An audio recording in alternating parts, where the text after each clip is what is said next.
गिलसू का पीओवी।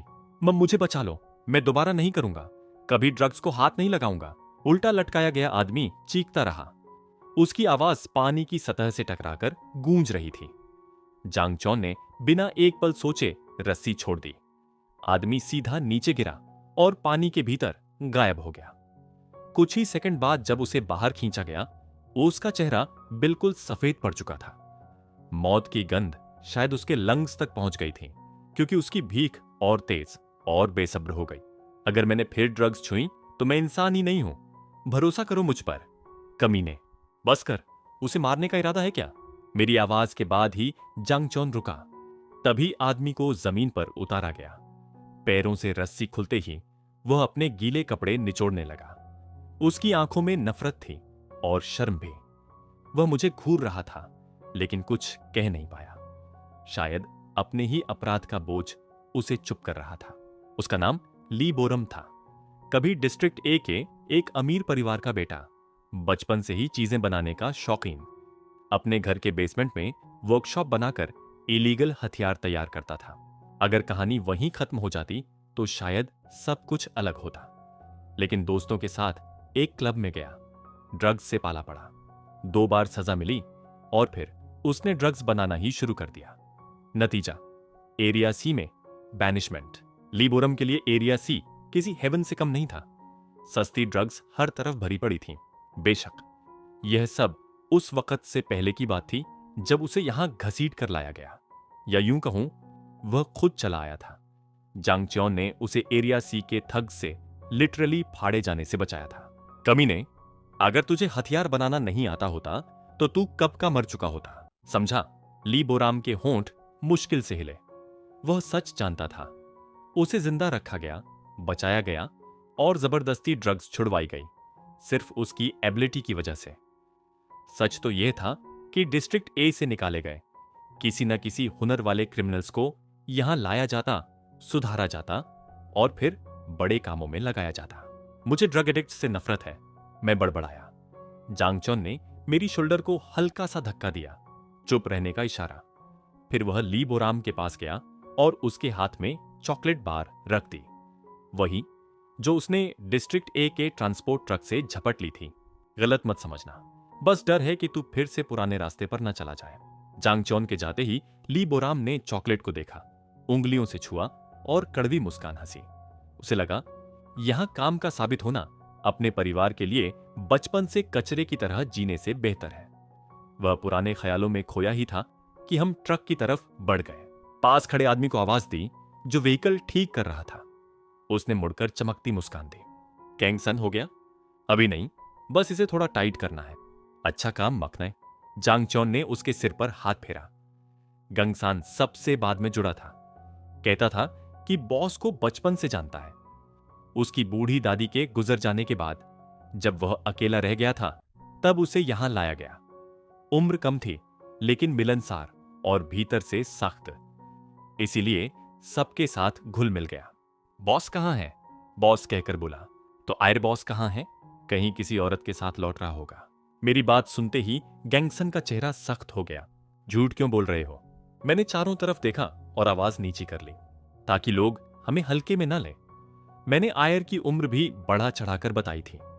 चारों तरफ उठते रिबल ग्रुप्स ज्यादातर 30-40 की उम्र के लोगों के हाथ में थे। सब कहते थे इतने जवान के पीछे कौन चलेगा। डिस्ट्रिक्ट ए से निकलने के बाद एक पल के लिए मुझे भी लगा था कि लीडर मैं बन सकता हूं, लेकिन मेजॉरिटी वोट में जांग चौन और बैक्सियोल ने आयर का साथ दिया। छोड़ दें, जांग चौन ने कहा, जवान है लेकिन काम तो ठीक कर रहा है। जब आयर डिस्ट्रिक्ट ए से भागा था तो वह आधी लाश जैसा था। करीब 1 महीने तक फीवर नहीं उतरा। हम सोच ही रहे थे कि अब लाश ठिकाने लगानी पड़ेगी, तभी वह बच गया। लेकिन उसके बाद भी 1 महीना वह जैसे होश में ही नहीं था। फिर अचानक जैसे कोई स्विच पलट गया। उसने सबसे पहले अपने बॉडी पर टैटू बनवाया। उसी टैटू ने मेरे भीतर का शक तोड़ा। उसमें उसकी सीरियसनेस थी। उस दिन मैंने उसे बॉस मान लिया। एरिया सी में निकाले गए हुनरमंद लोगों को साथ लेने का आइडिया भी उसी का था। डिस्ट्रिक्ट ए वालों के लिए नफरत इतनी थी कि हम सबने विरोध किया, लेकिन आखिर में वही फैसला ऑर्गेनाइजेशन की नींव बना। मैं यादों में डूबा ही था कि दूर से बैक सियोल भागती हुई आई। उसके चेहरे पर अजीब सी बेचैनी थी। सब लोग जल्दी आओ, कुछ अजीब देखा है। अजीब? उसके पीछे पीछे हम केव की तरफ गए। भीतर कई रास्तों में बंटी हुई गुफा, छुपने के लिए परफेक्ट।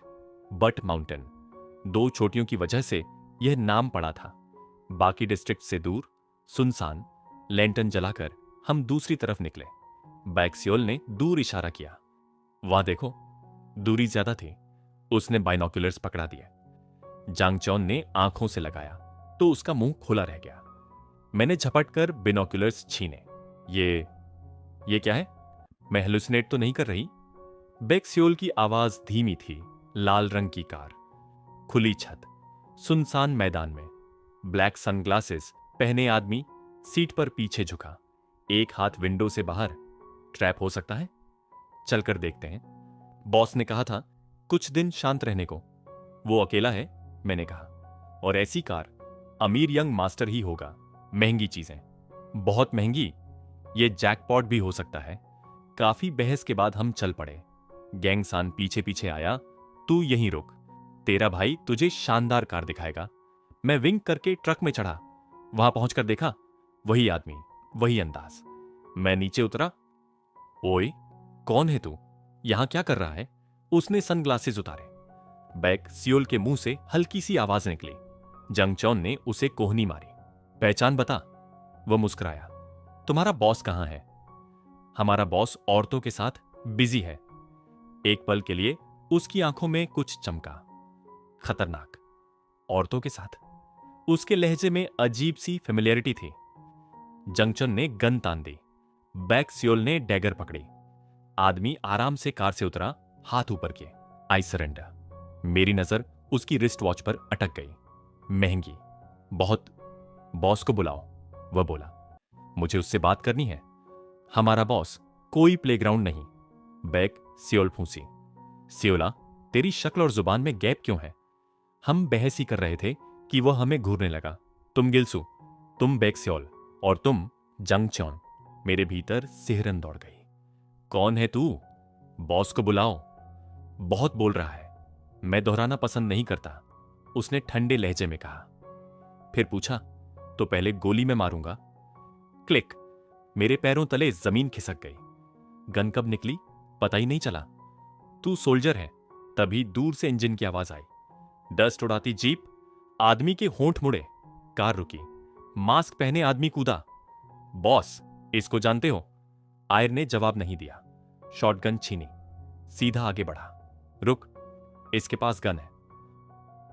बैंग। गन का बट आदमी के फेस पर पड़ा। वह लड़खड़ा गया, खून थूका और मुस्कुराया। काफी वक्त हो गया। I missed. Bang bang. आखिरकार वह गिर पड़ा, बेहोश। आयर ने मास्क उतारा।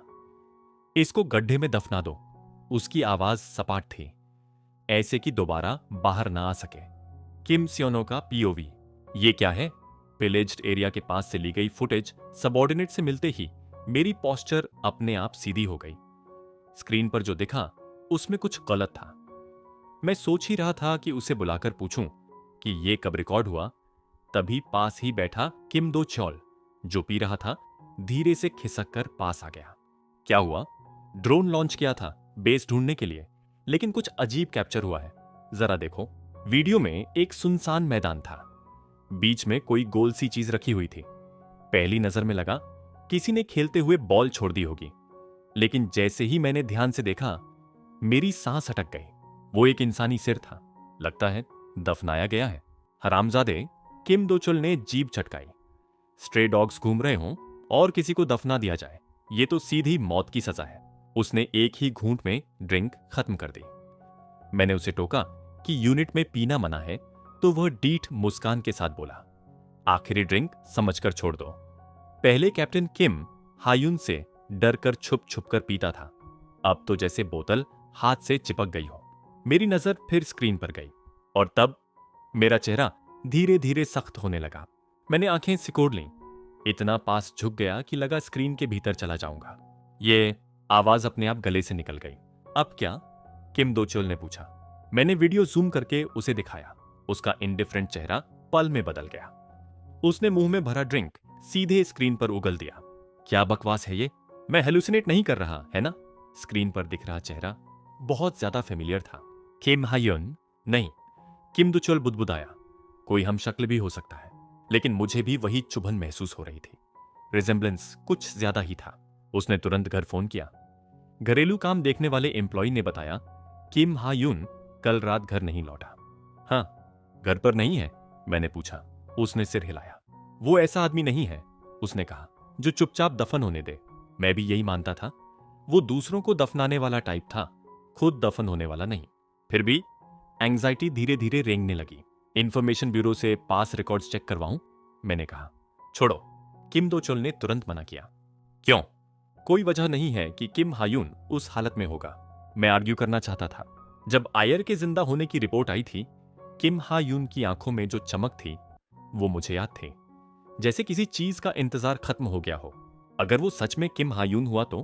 कैप्टन वप्तन छोड़ो, उसने हंसकर कहा। मिलिट्री छोड़े, उसे जमाना हो गया। ज्यादा टेंशन है तो आज तक वेट कर लो। मैं चुप रह गया। लोग किम दोचोल को डीला समझते थे, लेकिन मुझे लगता था उसमें और भी बहुत कुछ है। अगर किम हायुन गायब हो गया तो चेयरमैन का सबसे करीबी वारिस वही होता। कोई आदमी एम्बिशन के बिना कैसे रह सकता है? मैं खुद जाऊंगा, मैंने कहा। और अगर वो नहीं हुआ? बेचैनी से बेहतर है। तुम बहुत रिजिड हो, उसने हंसते हुए कहा। ऐसे कैसे बड़ा काम करोगे? उसके शब्द मजाक जैसे थे, लेकिन भीतर कहीं कांटा चुभा गए। मैंने जवाब नहीं दिया, बस पास इश्यू करने का रिक्वेस्ट भेज दिया। तभी वह उठा, कंधा थपथपाया। मजाक कर रहा था बेवकूफ। तुम अपना काम देखो, मैं चेक कराता हूं। गिलसू का पीओवी। ये दोनों का रिश्ता क्या है? वही तो, वो जिसने कैप्टन को मिलिट्री में धकेला था। इतना ऊपर। तीनों ने एक साथ नजर घुमाई। दूर जमीन में आधा दफन आदमी पड़ा था। उसका चेहरा सूजा हुआ, कई जगह स्कैब जमे हुए। बस जिंदा होना ही अचीवमेंट था। अगर ऐसे ही छोड़ दिया जाए तो रात भी नहीं काट पाएगा। डिहाइड्रेशन से पहले स्ट्रे डॉग्स का खाना बन जाएगा। ओए, उधर खड़े खड़े घूर क्या रहे हो? इधर आओ। उसका टोन अब भी एरोगेंट था। मैं हंस पड़ा। गन उठा ली। मैंने उसकी फॉरहेड पर तान दी। क्लिक किया। वो पलक तक नहीं झपका। अगर नॉर्मल आदमी होता तो रो रहा होता। तू समझता क्या है खुद को? मैंने फेक शूट किया। वो हंसा, और वही हंसी मुझे और चिढ़ाने लगी। मैं ट्रिगर दबाने ही वाला था कि जंगचोन ने रोक लिया। बैक्सियोल ने मेरी बांह पकड़ ली। छोड़ दे, उसने कहा, वैसे भी मर ही जाएगा। बॉस को बुलाओ। वो फिर बोला। मैं किक मारने ही वाला था कि उसकी आंखों में चमक देखकर रुक गया। कॉन्फिडेंस खतरनाक था। डिस्ट्रिक्ट ए की ताकत अगर हिल गई तो हम नहीं टिकेंगे। मैंने गाली दी, पत्थर लात से उछाला। चलो, मैंने कहा। ट्रक में बैठे और निकल गए। किम हायुन का पीओवी। मैंने सिर पीछे टिकाया। आसमान धीरे धीरे गाढ़ा हो रहा था। होंठ सूख चुके थे। जीभ हिलाते ही खून का टेस्ट। हंसी निकल गई। मैंने सोचा था गालियां पड़ेंगी, शायद एक हिट, लेकिन ये, मैंने जानबूझकर फाइट नहीं किया था। गिल्ट था। मुझे लगा आयरे एक वार में रुक जाएगा। वो हमेशा डिसाइसिव मोमेंट पर नरम पड़ जाता था। जैसे रात गहरी हुई, ड्रोन की लाइट चमकी।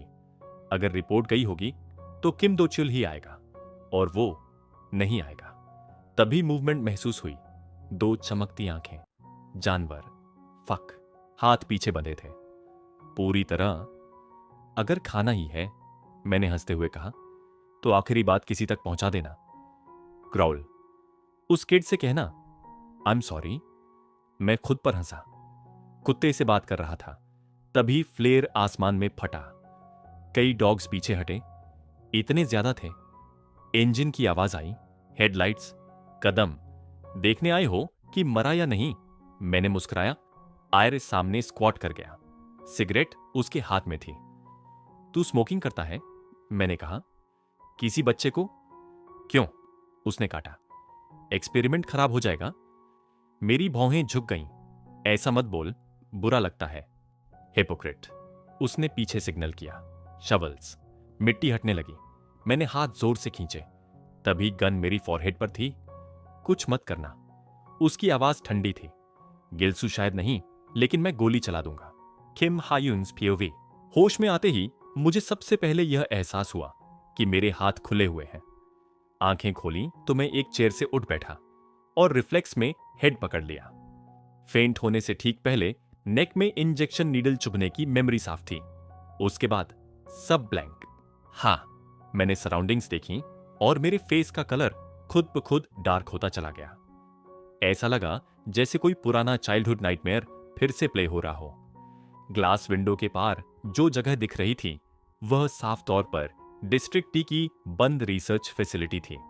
वही जगह, बिल्कुल वही रूम जहां कभी योना को रखा गया था। मुझे समझ नहीं आया कि मैं यहां क्यों हूं।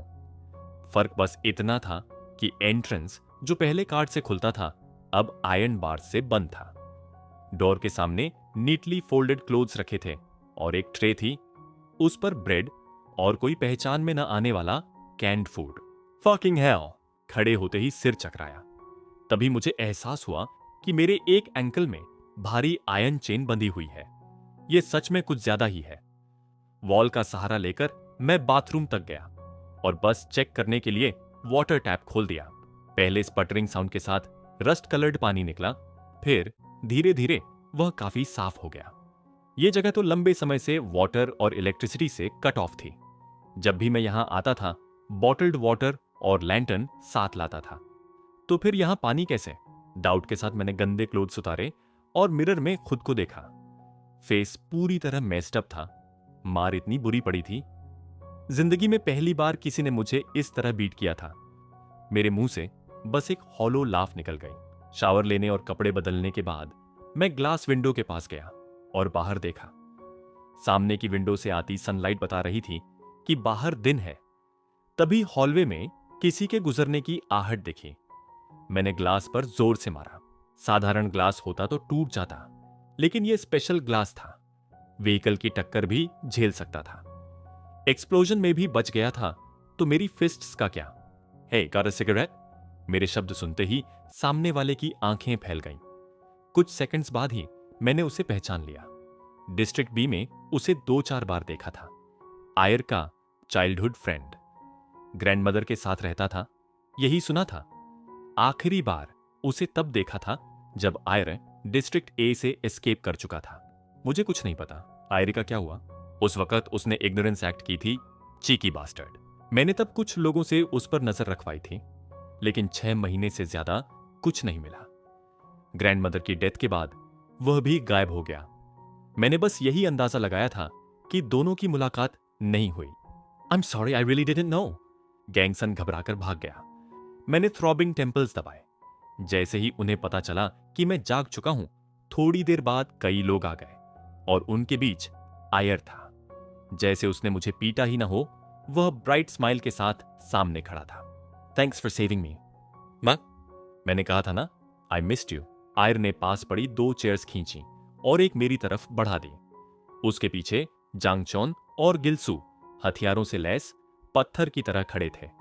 उनकी ग्रिम एक्सप्रेशंस साफ बता रही थीं कि जरा सी हरकत पर गोली चल सकती है। काफी वक्त बाद आयर को देख रहा था। उसका बॉयिशपन गायब हो चुका था। अब वह ज्यादा मैनली लग रहा था और उसकी आंखों में पहले से ज्यादा शार्पनेस थी। यह सोच कि वह मेरी वजह से बदला है मुझे दुख नहीं बल्कि अजीब सी थ्रिल दे रही थी। मैं अपने आप को अंदर ही अंदर कर्स किए बिना नहीं रह सका। बैठते ही आयर ने सामने से पुकारा, कैप्टन किम हायून। यह टाइटल सुनकर मेरे चेस्ट में हल्का सा दर्द उठा। मैं अब कैप्टन नहीं हूं, किसी की वजह से फायर कर दिया गया। आयरे ने मेरी बात इग्नोर की। We will be sending people to district soon. We will make several proposals as a condition for releasing you.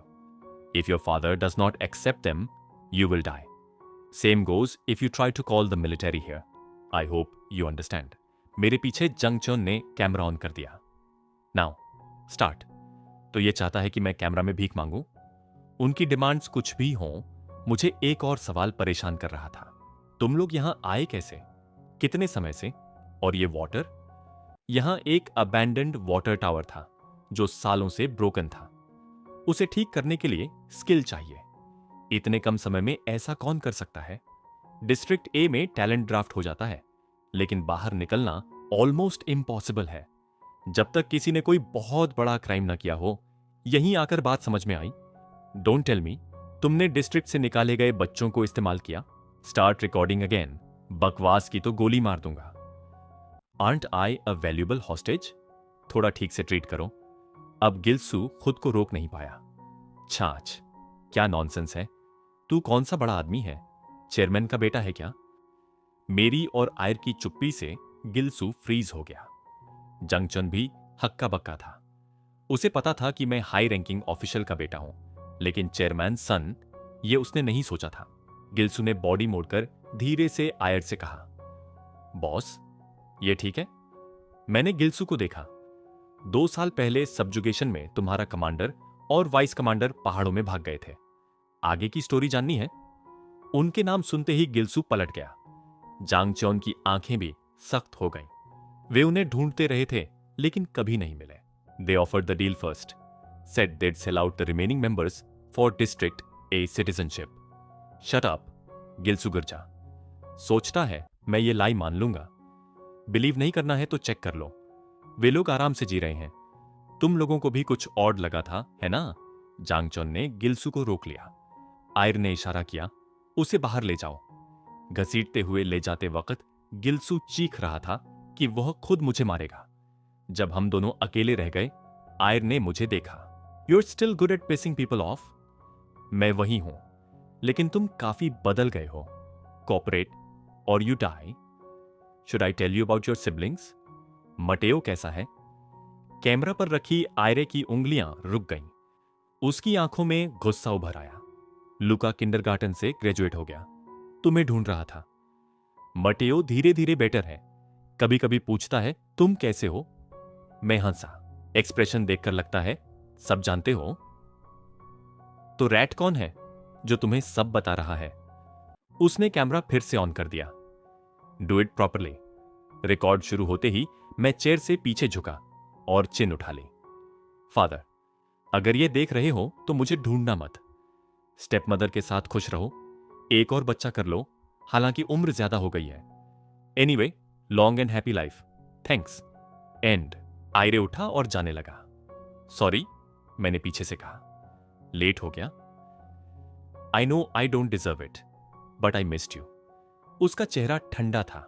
मुझे मार देना भी शायद कम होता, लेकिन प्रॉब्लम यह थी कि मेरे सिबलिंग्स और मटेओ उसकी रीच में थे। 1 घंटे में वापस आऊंगा, उसने कहा। अगर तब भी यही एटीट्यूड रहा तो गिल्सू को नहीं रोकूंगा।